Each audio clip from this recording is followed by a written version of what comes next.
Europe का व्यापार होता था। तो इसका सही जवाब हो जाएगा ख, रेशम मार्ग। दूसरा प्रश्न है कि पहला विश्व बाजार के रूप में कौन सा शहर उभर कर आया? तो इसका सही जवाब हो जाएगा अलेक्जेंड्रिया। अलेक्जेंड्रिया जो था वो सिकंदर के द्वारा जो है बसाया गया और ये सबसे पहला विश्व व्यापार के रूप में विकसित हुआ था। चलते हैं तीसरे प्रश्न की ओर। आधुनिक युग में अर्थव्यवस्था के क्षेत्र में होने वाली सबसे बड़ी क्रांति कौन सी है? तो ये है औद्योगिक क्रांति। उद्योग के क्षेत्रों में जो क्रांति हुई वो अर्थव्यवस्था के क्षेत्र में सबसे बड़ा था। चलते अगले प्रश्न की ओर। गिरमिटिया मजदूर बिहार के किस क्षेत्र से भेजे जाते थे? तो ये बिहार के पश्चिमी क्षेत्र से भेजे जाते थे। विश्व बाजार का विस्तार आधुनिक काल में किस समय से आरंभ हुआ? तो इसका सही जवाब हो जाएगा 18वीं शताब्दी से। अगला प्रश्न है विश्वव्यापी आर्थिक संकट किस वर्ष प्रारंभ हुआ? तो ये 1929 ईस्वी में जो है प्रारंभ हुआ था, जिसकी वजह से पूरे विश्व की स्थिति जो थी आर्थिक रूप से कमजोर हो गई थी। चलते अगले प्रश्न की ओर। आर्थिक संकट यानी आर्थिक मंदी भी जिसको बोला जाता है के कारण यूरोप में कौन सी नई शासन प्रणाली का उदय हुआ? तो ये था सही जवाब फासीवाद और नाजीवाद। फासीवाद जो था वो इटली में हुआ मुसोलिनी के द्वारा और नाजीवाद जो था वो जर्मनी में हुआ हिटलर के द्वारा थी। ये दो नवीन शासन प्रणाली जो है उत्पन्न हुई। अगले प्रश्न की ओर चलते हैं। अगला प्रश्न है ब्रेटन वुड्स सम्मेलन किस वर्ष हुआ? तो ब्रेटन वुड्स सम्मेलन जो है 1944 ईस्वी में हुआ था। चलते हैं अगले प्रश्न की ओर। अगला प्रश्न है भूमंडलीकरण की शुरुआत किस दशक में हुआ? तो ये 1990 के दशक में हुआ था। प्रश्न है द्वितीय विश्व युद्ध के बाद यूरोप में कौन सी संस्था का उदय आर्थिक दुष्प्रभाव को समाप्त करने के लिए हुआ था? तो ये यूरोपीय संघ था जो जिसको आर्थिक दुष्प्रभाव को कम करने के लिए बनाया गया था। इसके बाद हम लोग चलते हैं रिक्त स्थानों को भरने वाले में। पहला प्रश्न है अलेक्जेंड्रिया नामक पहला विश्व बाजार यूनानी सम्राट सिकंदर के द्वारा स्थापित किया गया था। तो सिकंदर ने जो है अलेक्जेंड्रिया नामक विश्व बाजार जो है जो पहला विश्व बाजार है उसको स्थापित किया था। दूसरा प्रश्न है विश्वव्यापी आर्थिक संकट, तो यूरोपीय देशों से ये प्रारंभ हुआ था। चलते हैं अगले प्रश्न की ओर। अगला प्रश्न है ब्रेटन वुड्स नामक सम्मेलन में के द्वारा विश्व बैंक और अंतर्राष्ट्रीय मुद्रा कोष की स्थापना हुई थी। तो भरने वाले को हमने बोल्ड कर दिया है जिससे आप आसानी से समझ सकते हैं कि यहाँ कौन सा वर्ड भरा जाएगा। चौथा है आर्थिक संकट से विश्व स्तर पर बेरोजगारी नामक एक बड़ी सामाजिक समस्या उदित हुई। यानी आर्थिक संकट जो आया उससे एक बड़ा समस्या उत्पन्न हुई और वो थी बेरोजगारी। पांचवा प्रश्न है जॉन विलियम्स ने 1990 के बाद भूमंडलीकरण की प्रक्रिया को काफी तीव्र कर दिया। यानी भूमंडलीकरण की प्रक्रिया जो थी 1990 के बाद बहुत ज़्यादा तेजी से होने लगी। इसके बाद है मिलान करने वाला। आइए इसको देखते हैं। इसके आंसर को हमने नीचे दे दिया है, आप वहां से लिख सकते हैं। चलिए इसको देखते हैं। पहला है औद्योगिक क्रांति। तो औद्योगिक क्रांति जो है इसकी शुरुआत जो है इंग्लैंड से हुई थी। हिटलर का उदय, तो हिटलर का उदय जर्मनी में हुआ था। इसके बाद है विश्व आर्थिक मंदी। तो विश्व आर्थिक मंदी की शुरुआत 1929 ईस्वी से हुई थी। और उसके बाद है विश्व बैंक की स्थापना। तो विश्व बैंक की स्थापना जो है 1944 में ये हुई थी। अगले प्रश्न है भूमंडलीकरण की शुरुआत। तो भूमंडलीकरण की शुरुआत जो है वो 1990 के बाद हुई थी। और उसके बाद है विश्व बाजार की शुरुआत। तो ये प्राचीन काल से ही चलता रहा था विश्व बाजार की। तो इस तरह से हमने जो है एक एक करके सभी का मिलान कर लिया है। आपकी आसानी के लिए मैंने यहाँ उत्तर भी दे दिया है। जैसे पहले का मिलान करेंगे ख से, दूसरे का क से, तीसरे का घ से, चौथे का ग से, पांचवे का च से और छठे का अंग से। तो इस तरह से हम जो है इसका मिलान कर लेंगे। चलते हैं अगले प्रश्न की ओर। अगला प्रश्न है अति लघुत्तरीय प्रश्न है जिसके जवाब जो है कम से कम 20 शब्दों में देना है। चलते हैं। पहला प्रश्न है विश्व बाजार किसे कहते हैं? तो वह बाजार जहां विश्व के सभी देश की वस्तुएं आम लोगों की खरीदने के लिए उपलब्ध हो उसे विश्व बाजार कहते हैं। यानी वो बाजार जहां दुनिया की सभी वस्तुएं आम लोग जैसे नॉर्मल लोग जो है उसको खरीद सके उस चीज को विश्व बाजार कहते हैं। जैसे भारत की आर्थिक राजधानी मुंबई जो है वहां विश्व की सभी वस्तुएं हम आसानी से खरीद सकते हैं। दूसरा प्रश्न है औद्योगिक क्रांति क्या है? तो उत्पादन के क्षेत्र में मशीनों और वाष्प की शक्ति के उपयोग से जो व्यापक परिवर्तन हुए और इन परिवर्तन के कारण लोगों के जीवन पद्धति और उनके विचार में जो मौलिक परिवर्तन हुए उसे औद्योगिक क्रांति कहते हैं। यानी सीधे तौर पे कहा जा सकता है कि हाथ से जो सामान बनते थे उसके जगह पर मशीन से सामान बनना और बड़े व्यापक पैमाने पर सामान बनना ही औद्योगिकरण कहलाता है। चलते हैं तीसरे प्रश्न की ओर। तीसरा प्रश्न है आर्थिक संकट से आप क्या समझते हैं? तो अर्थतंत्र में होने वाली वैसी स्थिति जब इसके तीनों आधार यानी अर्थव्यवस्था के तीन आधार है, कृषि, उद्योग और व्यापार, क्योंकि इसी से जो है अर्थव्यवस्था चलती है। तो ये तीनों आधार जो है इनके विकास के मार्ग जो है अवरुद्ध हो जाए यानी बंद हो जाए, यानी इनमें विकास न हो, न कृषि बढ़े, न उद्योग बढ़े और न व्यापार बढ़े, तो उस स्थिति को आर्थिक संकट कहा जाता है। चलते हैं अगले प्रश्न की ओर। अगला प्रश्न है भूमंडलीकरण किसे कहते हैं। उत्तर लिखेंगे कि जीवन के सभी क्षेत्रों में एक अंतर्राष्ट्रीय स्वरूप जिसने दुनिया के सभी भागों को आपस में जोड़ दिया या संपूर्ण विश्व जो है एक गांव के रूप में परिवर्तित हो गया है, उसे भूमंडलीकरण कहते हैं। यानी वो एक प्रक्रिया है जिसकी वजह से दुनिया के जितने देश जो हैं वो सब एक दूसरे से कहीं ना कहीं आपस में जुड़ गए हैं, या ये कहें कि संपूर्ण विश्व जो है एक गांव के रूप में बदल गया है। तो इस परिस्थिति को भूमंडलीकरण कहा जाता है। चलते हैं अगले प्रश्न की ओर। अगला प्रश्न है ब्रेटन वुड्स सम्मेलन का उद्देश्य क्या था। उत्तर लिखेंगे द्वितीय विश्व युद्ध के बाद औद्योगिक विश्व में आर्थिक स्थिरता एवं पूर्ण रोजगार बनाए रखना, विश्व शांति स्थापित करना ब्रेटन वुड्स सम्मेलन का उद्देश्य था।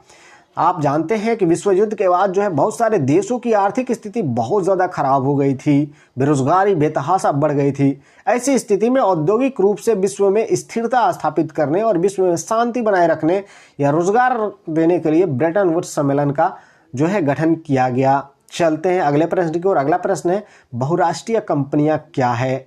उत्तर लिखेंगे कई देशों में एक साथ व्यापार और व्यवसाय करने वाली कंपनियों को बहुराष्ट्रीय कंपनी कहा जाता है। यानी वैसी कंपनी जो एक साथ कई सारे देशों में व्यापार कर रही हैं, अपने अपने जो है उसने उपक्रम स्थापित कर रखे हैं, और इस तरह की कंपनियों को बहुराष्ट्रीय कंपनी के नाम से जाना जाता है। तो इस तरह से हम लोगों ने अति लघुतरीय कंप्लीट कर लिया। अब हम चलते हैं लघुतरीय प्रश्न की ओर, जिसके शब्द जो है 60 हैं। इनको 60 शब्दों में हमें उत्तर देना है। पहला प्रश्न है 1929 के आर्थिक संकट के कारणों को संक्षेप में स्पष्ट करें। यानी संक्षेप में बतलाना है कि 1929 में जो आर्थिक संकट आया वो किस कारण आया। उत्तर लिखेंगे नवीन तकनीकी प्रगति के बढ़ते हुए मुनाफे के कारण उत्पादन में जो भारी वृद्धि हुई, उससे ऐसी स्थिति उत्पन्न हो गई कि जो कुछ उत्पादित किया जाता था उसे खरीद सकने वाले लोग बहुत कम थे। विश्व के सभी भागों में कृषि उत्पाद और खाद्य के मूल्यों में विकृति ही आर्थिक संकट का एक कारण था। यानी इसका सबसे बड़ा कारण माना जा सकता है औद्योगिकरण को, क्योंकि औद्योगिक प्रगति हुई तो इतने ज़्यादा सामान उत्पादित हो गए कि उसको लोग खरीदने वाले नहीं थे। इसके अलावा कृषि और खाद्यान्न के जो मूल्य थे उनमें बहुत ज़्यादा विकृति थी, जिसकी वजह से सामान जो थे वो रखे रखे सड़ने लगे और उसको कोई खरीदने वाला नहीं था। तो ये आर्थिक संकट का एक बहुत बड़ा कारण माना जा सकता है। चलते हैं अगले प्रश्न की ओर। अगला प्रश्न है औद्योगिक क्रांति ने किस प्रकार विश्व बाजार के स्वरूप को विस्तृत किया यानी बढ़ाया। उत्तर लिखेंगे औद्योगिक क्रांति ने बाजार को तमाम आर्थिक गतिविधियों का केंद्र बना दिया। इसी के साथ जैसे जैसे औद्योगिक क्रांति का विकास हुआ, बाजार का स्वरूप विश्वव्यापी होता चला गया। 20वीं शताब्दी के पहले तक तो इसने सभी महादेशों में अपनी उपस्थिति कायम कर ली। यानी जैसे जैसे उद्योग बढ़ा, सामान बढ़े, बिक्री बढ़ी, तो इस तरह से बाजार भी बढ़ता गया, क्योंकि सामानों को बेचने के लिए बाजार की जरूरत थी, और इस तरह से एक देश के सामान जो है दूसरे देशों में जाने लगे, और इस वजह से जो है विश्व व्यापार जो था उसका स्वरूप जो है बढ़ता चला गया। चलते हैं अगले प्रश्न की ओर। अगला प्रश्न है कि विश्व बाजार के स्वरूप को समझावें, यानी विश्व बाजार का स्वरूप क्या है। लिखेंगे औद्योगिक क्रांति के फैलाव के साथ साथ विश्व बाजार का स्वरूप विश्वव्यापी होता गया। इसने व्यापार, श्रमिक का पलायन, पूंजी का प्रवाह, इन तीन आर्थिक प्रवृत्तियों को जन्म दिया। यानी औद्योगिक क्रांति जब हुआ उससे जो बाजार का फैलाव हुआ, उससे बाजार का जो स्वरूप था वो विश्वव्यापी हो गया, और इस वजह से तीन चीजें मुख्य रूप से हुई। एक तो पूंजी का पलायन हुआ, व्यापारी श्रमिकों का पलायन हुआ, और कई आर्थिक प्रवृत्तियां जन्मी, जैसे जो हम कह सकते हैं बैंकिंग जो थी, मुद्रा जो थी, साख जो थी, ये सब चीजें जो है वो बढ़ी।